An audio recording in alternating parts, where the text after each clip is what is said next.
Hi everyone, Dom Famularo again here at the Artist Series at a Distance. And this really is an incredible concept because we get a chance to deliver to you people in the music industry that have been wave makers that have moved this industry forward. And there is no one better to have than Danny Zelisko. Danny, thank you so much for joining me. Hey Dom, how are you, buddy? I am fantastic. Danny, I am so impressed when I think of all the names of the music industry and the people that you have been associated with, and then the fact that when I received this, all access, occupation concert promoter, this has so much exciting stories and pictures and information that you have tapped into in your life. This is huge. But the hardest thing to do with 350 pages was to think of who needs to be left out because it's getting too big. I mean, I have another volume, man. 10,000 something shows. I lost count. But there's so many and things that were left behind. I'm one of those guys that pick stuff up and bring stuff home, and pictures and T-shirts and posters and guitars and drumsticks and drumheads and autographs. And I've got 5 storage rooms full of stuff. Well, I'll tell you, first of all, this has the elements of a great museum for people to visit. Oh boy. And this also has the elements of an incredible documentary because the people that you have promoted and have pushed forward, listen, these are legendary venues that you've been to with legendary artists. That combination is magical from when you began back in the early 70s. Time just kind of flipped over like those calendar pages you see in the movies when they're going forward. I mean, and here we are, and you're right about the museum thing. I've been looking here for a long time because I'd rather put up all the cool stuff for people to see than to just part off the collection and sell it. But you get to a certain point where it's like, what happens if somebody else had to deal with this that nobody knew anything about? Yeah, it would be a real hard thing. It would. Well, what you've encompassed in your life, Danny, is really this literally is documentary, movie necessary for you to put together because this is some great stories and photos. Listen, let's just go back to the beginning. Evening Star Productions, you put this together in Arizona, 1974. How did this all kind of begin for you? The easiest explanation and the best one that I have is listening to WLS radio in Chicago in the early 60s. Yeah. They used to put out a thing called the Silver Dollar Survey every weekend, Friday, and you could go down and see what was happening on the airplay at the radio station. So I didn't realize that I was getting into the industry by checking charts every week, listening, discovering, and learning about who sings or plays what songs, as opposed to, oh, I know that song, I like it. It became important for my brothers and myself. Every night we gave each other a drill with the transistor radios under the covers, guessing the name of the song. Okay, now guess the name of the singer. Now do both. And we tested each other for years. Every night we knew everything there was to know. And then this group called the Beatles came out. and on that survey, I printed it in the book. They spelled the Beatles with 2 T's. And that's what the guy at the store called. He goes, "You're going to love this new English band called the Beatles." And I go, "I got to hear this." And it was Please Me with From Me to You on the other side. Yeah. And I lost it. I said, this is the best thing I've ever heard. I was 8 years old. I brought it home. I bought the record for 59 cents. I brought it home and I played it for everybody and nobody got it. Not the way I did. And they didn't get it until I Want to Hold Your Hand came out, and then She Loves You came out, and then Ed Sullivan came out. Yeah. And then the rest was history. But I wasn't mad that people didn't get it the way I did. But it was so interesting to me in a weird way that I could be the guy who's heard something before anybody else and told them about it. And I liked that feeling. So all that just kind of turned into a centrifugal force in my life. And somewhere around the late 60s, this Woodstock thing happened. It was all over. So in 1970, they put out that movie. And every week I was at the drive-in with my friends watching that movie. We just absolutely loved it. The whole thing of concerts, one thing led to another, and here I am. But you, more than anybody else that I met in the promotional business, and we had a chance to work together at the Celebrity Theater in Arizona in honor of the great, Lissa Wales is celebrating her life at an incredible venue that you've had, and you organized that, and it was just so well run. You really have a way of delivering the passion for what you do. So where do you think this calling came from? I just like the coolness of the entertainer. I fancied that maybe one day I could do that, but I realized at some point, I just admitted, you're not that good. You're okay. I play drums really good, but you play it like it should be played. I'm a hack. But I had to figure out something to be in the action, close to it, part of it. And somewhere along the way, and this doesn't hold true today at all, but back in the day, somehow I learned, somebody told me, you got 2 of these and 1 of these. Yeah. Figure it out, and that's what's important. I always liked the celebrity, the fame part of it. I was intrigued by people who were in the papers and on TV and on the radio all the time. I always thought, who's talking to these guys? Who's close to them? Who takes care of them? They got to be out of their minds. Because as I found out a million times since then, common sense and reasonability goes out the window with talent, because talent comes in and takes over in too many cases. Not all of them, like yourself. It doesn't happen there. But, look at some of the dumb things that some of our stars, baseball, football, music, any public figures, how it takes forever to get up to the top.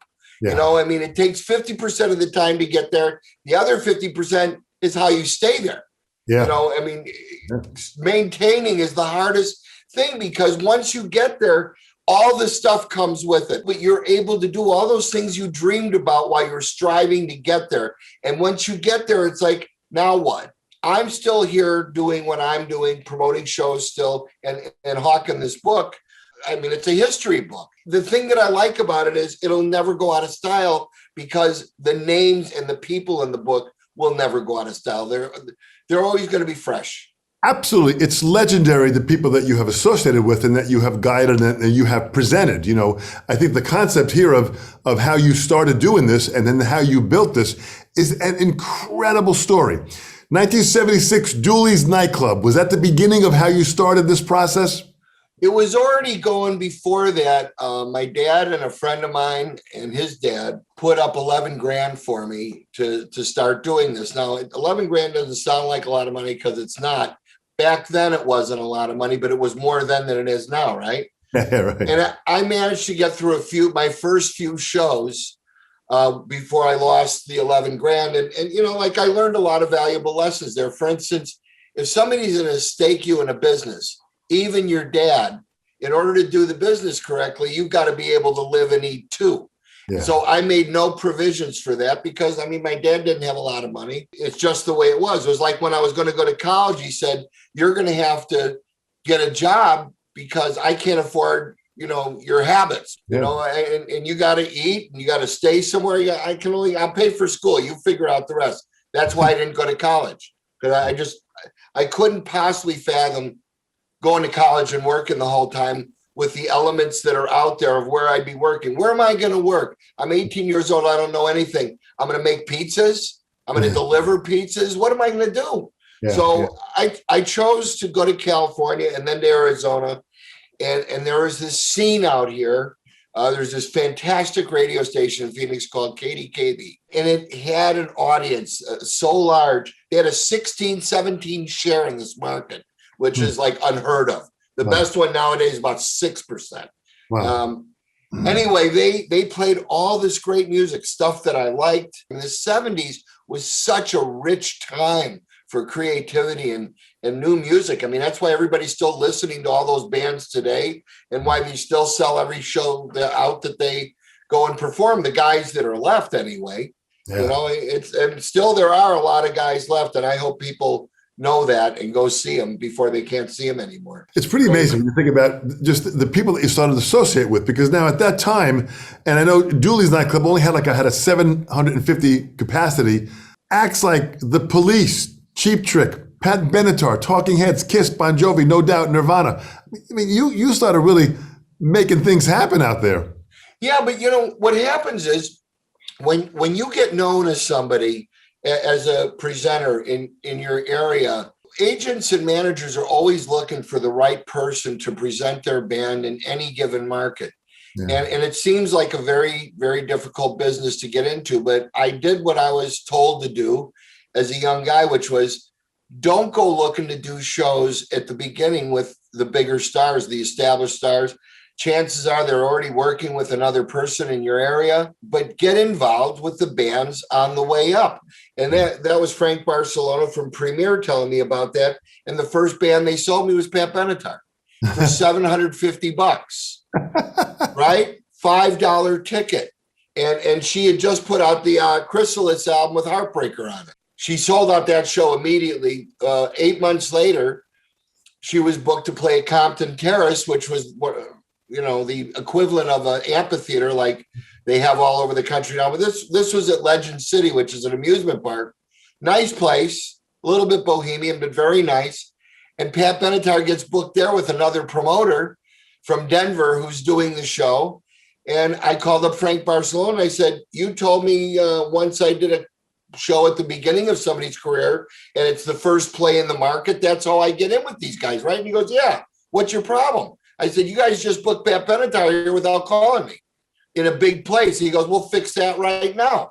And he gets Barry Fay on the phone from Denver, who was the big promoter at the time. And he told them that I was his partner on the show. And there was a little swearing going back and forth. and finally, I was 50% partner on that show. So, I mean, and I still have to do that to this day because there's people with more money or bigger, like nowadays you got a couple of big corporations that do a lot of business in the concert world, which is fine, good for them. But I don't like being cut out of stuff that I helped promote from the very beginning. Yeah. And, and that's the rule, the unwritten rule of this business is loyalty. I mean, it's the rule of thumb in any business in life. Be loyal to people who did something right by you. At whatever day it was, and never forget, and it's funny though in our business because people change management, they change agents, and they're not paying attention to the business. And here you are suddenly looking at a newspaper ad or something online, and somebody that you've done 10 times in the market is playing for somebody else. You flip out and you start making all the phone calls and you pray to get back into it. I mean, it's a tough gig. Well, that level of integrity you for sure have, and you have totally been a person of your word. What qualities do you need? What level of intensity is needed to maintain the pace that you stay at? You got to be possessed. I don't know how else to describe it because, I mean, I get up every day. I look forward to seeing what's going to be on the emails, looking at my phone. What did I miss overnight or since I try to stop it around dinner time every night, but it never works. Yeah. But I try. I'll set it aside. I'll turn off the ringer. You have to be available. Being around, going to your shows. And there's a lot of guys. I know it sounds weird, but a lot of guys, they just do this for business, and they got all these different people that they appoint or pay to do their bidding for them. And you rarely know about the big guys from any local concert firms that go to shows anymore. Because they've seen so many, or they're older, or they don't care, or they just want the dough. I like the inner workings of it. I like seeing how the canvas is painted, and so when I show up, which is generally around dinner time, the night of the show, I mean, I don't want to get in people's way. A long time ago, I knew I had to have somebody doing this for me, taking care of the stagehands and the catering and everything that goes on at the shows, because I'll just be on the phone and tying up the phones all day. Yeah. Or, that was before we had computers and internet and all that stuff. So I got into a habit of just staying out of the big boys' way when they're setting shows up and come down later and get patted on the back for paying the bills. Well, what's interesting is that at a time, you were really starting to book acts not only in the Arizona area, but in Vegas and New Mexico. You started to spread out. Yeah, because what happened is you realize there's only so many shows that you can book in any one city, whether they're big or small. I was starting to get some shows outside of the nightclub because I was becoming this guy that they called upon for my area. And there was nobody in Vegas doing shows other than the Wayne Newtons and the Sinatras. And that stuff was all set up and, on its way. But there was nobody in New Mexico. And this is what, people say, I want to be a promoter. What should I do first? Find a place where there's no promoter and move there, be there, and it's very simple. That's what I did. I came out here and the only guy that was doing shows regularly here was the guy at the Celebrity Theater who was gone by the time we met. He was long gone, but I drove him out of town with the nightclub. It just kind of went over to my side. And he was never a music guy. He took instructions from the radio station on the one that I loved on what to book. Look, if you're going to be a baseball player, get dressed in your uniform and go out and do the job. Yeah. Don't pretend. Don't be Michael Jordan about it. Sorry, Mike. Well, it's interesting. You really, did the homework and the research. I mean, you really understood the back end of who the players were.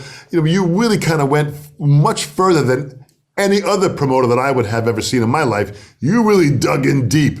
I was always a big music fan. I loved going to concerts. I loved the whole idea of a bunch of strangers, just like going to a ball game, which is the culture that I came out of prior to music. I was a huge sports fan in Chicago. We had Wrigley Field and Comiskey Park and the Chicago Stadium, that old nasty building on the ghetto of the South Side. I mean, it was terrible there then. You were. I mean, the crack of dawn wasn't safe in that part of town. You know what I mean?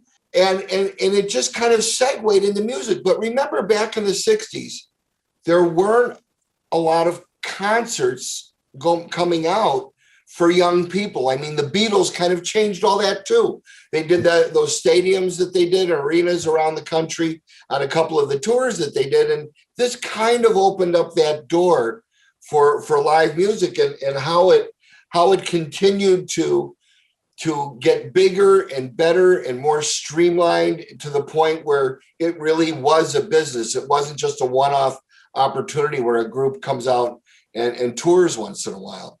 And they turned into organized tours where they had booking agents and they developed a stream or a flow, a routability of sending the bands from one city to the next in an orderly fashion, so they weren't zigzagging all over the country, but you're going on a nice smooth ride along Route 66, getting to California, whatever, This was the beginning of what turned into the business we're now looking at.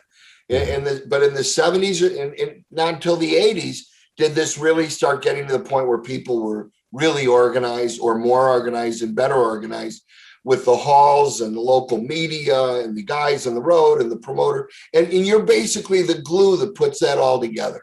Well, it seems like, Dana, you really were a part of the ingredient that helped them to get organized. It seems like you were on them. You wanted to bring these acts in, and you had to force them to get their act together. Well, it's not really a forcing, but it's like over time. I mean, all of a sudden, a couple of years go by, and I'm looking at these great lists of shows that I did. Where is this? Here, look at this. I just found this. Look at this. That's a couple inches. This is 1990 to 2005.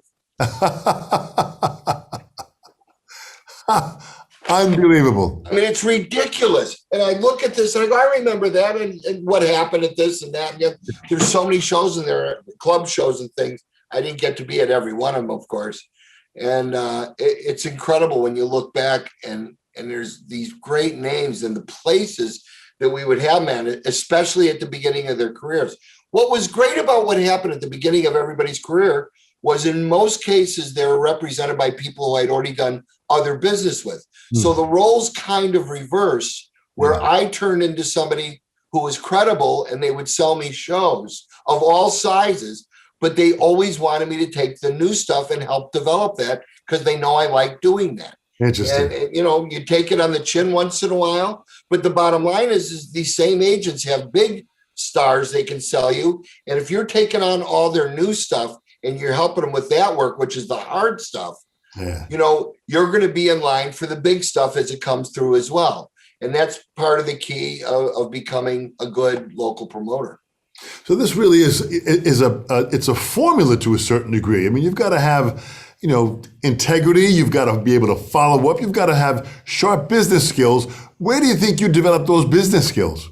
As a little kid, part of our sports thing was my brother and I used to write to ball players, sports people, athletes. They would answer us with a little note or picture signed and things like that. And we loved all that stuff. So we continued collecting for a long time. And I think the whole thing of learning the format of writing a letter with the return address and the date, dear Mr. So-and-so. And then I was advised by some old player, you should be including a self-addressed stamped envelope. And then that way you'll be sure to get answers back. So you learn the little subtle nuances of courtesy. And even though it's not business, it was a hobby, it taught us the method of communicating with people and learning how to ask somebody for something that you want in a nice way. And nearly, I would say 95% of the time we heard back from everybody. I still have every one of those things that I got back. But I think that's where all of this developed. And then you mix in the music and you mix in some normal kind of common sense things like, if I do this, then this ought to happen. And sometimes, even philosophies like that don't work, but for the most part, they do. And it's just common sense. You follow one foot after the other and put yourself in play, show up, be there on time, keep your mouth shut when you don't know what you're talking about, and learn and listen. And the next thing you know, we're sitting here talking on Zoom. I think what's amazing is the amount of people, the legendary people in our music industry, and the amount of those legends that you have met. The book, again, I talk about the book which is available on Amazon and also dzplive.com. I want everyone to go to that and check out the book and get an autographed copy, as I have. And what's amazing about it is each page I turn, it's another intense story of someone that you met, and Barbara Streisand and Chris Christopherson, and it's just story after story. That's why I say the documentary is going to be very exciting when that finally happens. Well, let me know when you find the guy that wants to do that with us, and you'll be my partner on it. I think it ought to happen too. I mean, years ago when those guys, Les Garland and everybody started MTV, they did such a great job with that, and they had it out there, and it turned into whatever it is now, which is not a music channel. Yeah. You got Access TV that's around, but it's not everywhere. You can't get it in all places. It's not available in all the cable packages.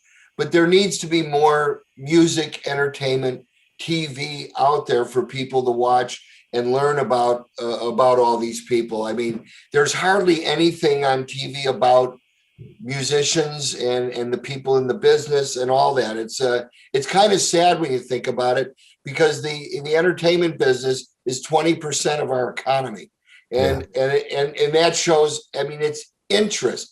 It's things that people like to do in their off time, music, sports, events, and things like that. And there's hardly anything at all on TV about music. I mean, I don't want to see concerts on TV necessarily. I want to be there live for that. But it's nice to learn about the backgrounds and the history and how people, like all of us who are in the business, how did we get here?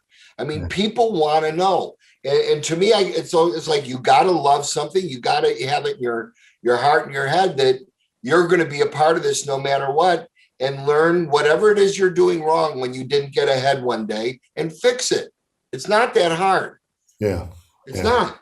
Well, it's hard to make money while you're thinking about all this stuff. You go broke trying with this. Yeah. And that's why the people who make it, how many people do you know are in the positions they're in now in any sort of a band or behind the scenes, or who didn't have to spend 3 or 5 years sweating it and starving and staying on people's couches or on the floor, and I'll go back to starving again because I like food. You know, and you think about it, I didn't go to college, so I spent the equivalent of a college career starving and getting my education and learning. And I started doing shows in 74. I was 19, but I still hadn't made it. It took me 2 or 3 more years after that to actually be making a living of a couple $300 a week booking that nightclub. Boy, that's the University of Hard Knocks. Absolutely. Yeah. It really, really is. So you build this up, you get this going on, with Evening Star Productions, and then you've got all these different acts. I mean, every state in the USA, Pink Floyd, Paul McCartney. I mean, you really started to network everywhere. It happened. You look back at it now, it looks like it was just always there, or it happened in a snap, and there's nothing further from the truth there. But in the early 80s, when I started getting arena acts sold to me, I was the only guy living here in the market working the shows every single day. There used to be other promoters from California and Colorado, like we talked about, that would dump into Phoenix every now and again and pick up an extra date. But for me, those were my golden get out of jail free cards, because those bigger shows enabled me to do the smaller shows and break new talent. I mean, which, is still going on today, but we're missing one really important thing today, which is new bands being played on the radio. Right. The free radio stations, not Sirius and not Spotify or any of that kind of stuff. I mean, that's really important and good stuff by all means. Yeah. But your regular FM or AM radio stations, there needs to be one on each side of the dial playing new music and educating people and bringing to people's attention all sorts of music instead of just hits. Everybody is so research driven these days, and everybody wants to be so smart. But what good are you doing if you only play 30 or 40 records over and over again? There's no future.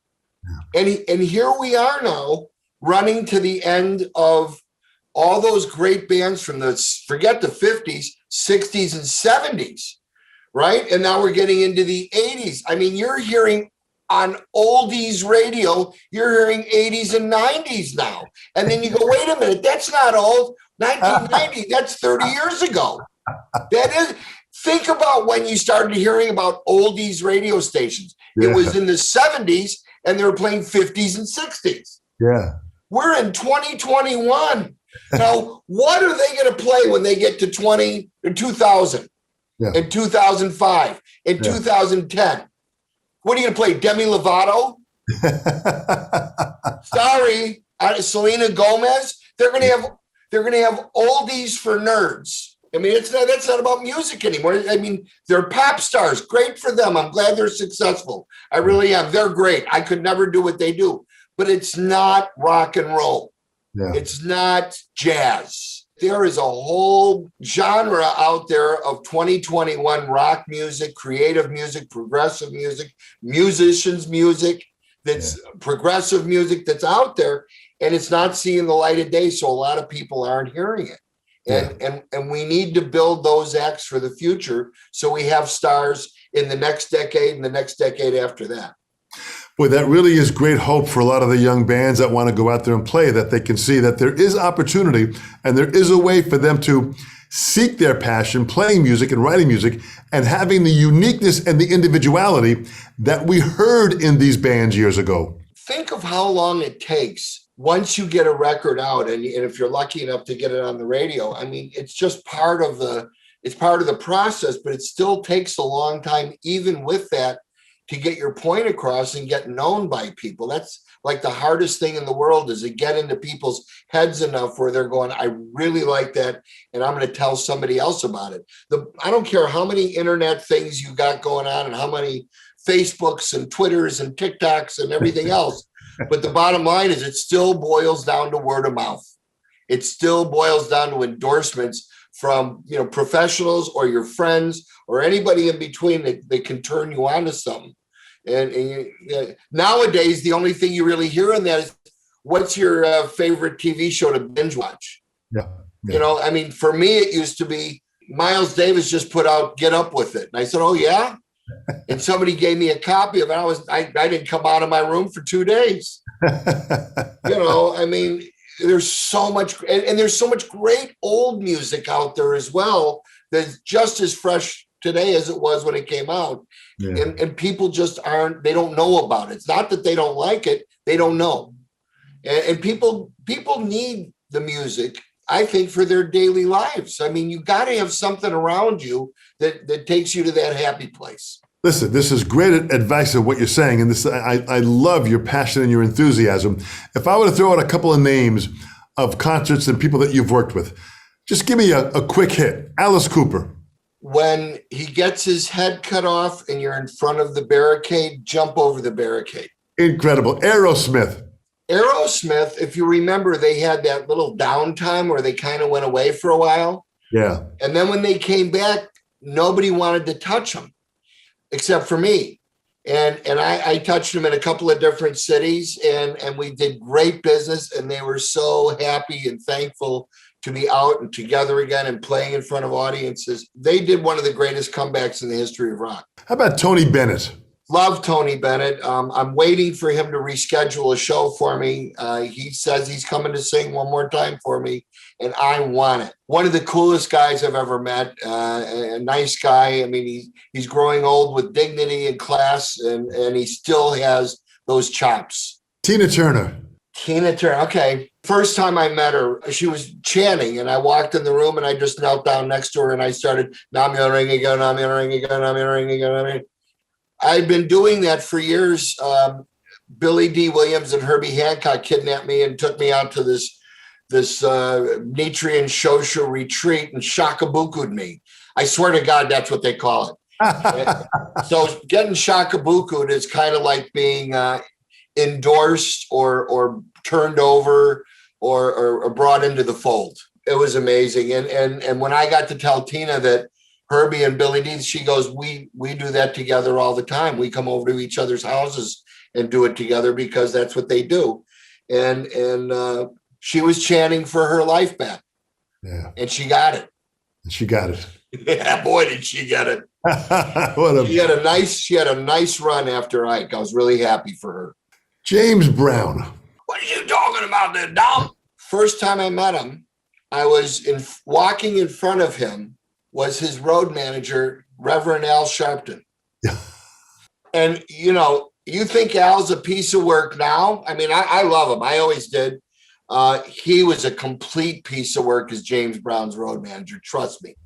And you know, I mean, I could see him today. He might need to be reminded of the name to go with the face. But if I said my name, I'm looking at him, he's hugging me. And we made a good bond early 80s, 40 years ago. Talk about the consolidation of what went down in the year 2000 when all these promoters started getting together. Well, this guy named Bob Sillerman, who's dead now, owned a bunch of radio stations, and he liquidated all of his radio stations, and he started going around the country buying promoters up. And a lot of these promoters had these amphitheaters, otherwise known as sheds. And he wanted that real estate, and he wanted their, you know, loyalty, and he wanted their companies.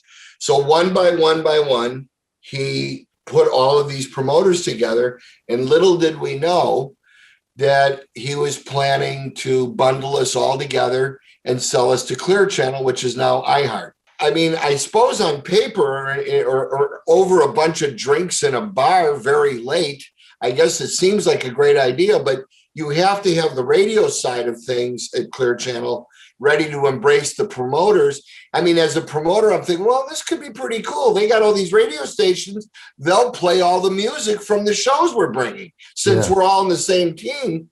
But of course, they didn't change one damn thing.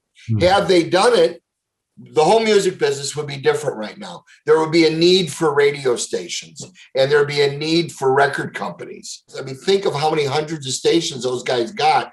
If at least in every market where they have 5 or 6 stations, one of them is dedicated to playing good music, you know, like for that lifestyle of people that go to concerts and go to nightclubs and buy records or buy downloads or whatever they buy. I hate downloads, by the way. I like LPs. Yeah. You know, old school. where's an LP? I need an LP. Here, I got one right here. That's really old school, which is coming back stronger than ever. Yeah, look at this. That's where I got the name Evening Star from. Oh, interesting. This record, this exact record. And it's signed by Robert Fripp. It was his record with Brian Eno. Yes. What a great album. That's great music. How fantastic. So you put this all together. So now this all goes into, where does Live Nation fit in? Well, what happened was Clear Channel didn't do their math homework.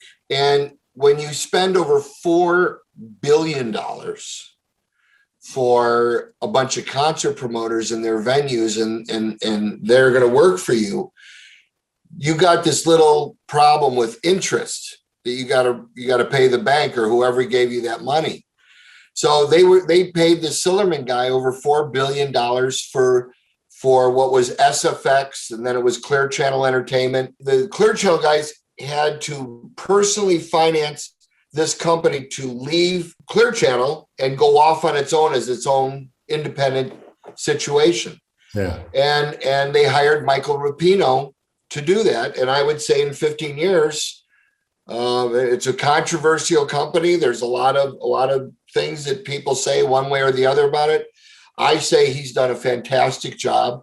It's quite amazing when you consider that it really started out of nothing or out of nowhere, except he had all this great energy from all these promoters that have spent their lives doing this. And they're all, for a while, they were all under one roof. It's changed some ever since then, but I lasted 5 years with that from 06 to 11. And there's still people that I employed at Evening Star that still run Live Nation here in town today. My philosophy, my way of doing things, and theirs are two different things. They're about extrapolating every last cent out of everybody that they possibly can. And I'm not saying that's a bad thing. I'm just saying I like concentrating on the shows and putting them in places where my peers want to go and where the bands want to go. And we all try to make money. Don't get me wrong. I'm no saint about anything like that. I still have the hobby, passion, way of life feeling about it rather than this is just a job. If it was just a job, I would have quit 10 years ago. Yeah.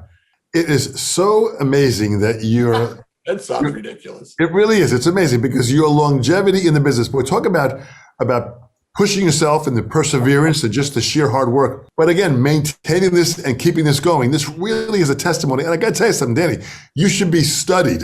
You really should be studied. You should be a university course in itself. I like this by the scientists and the authorities.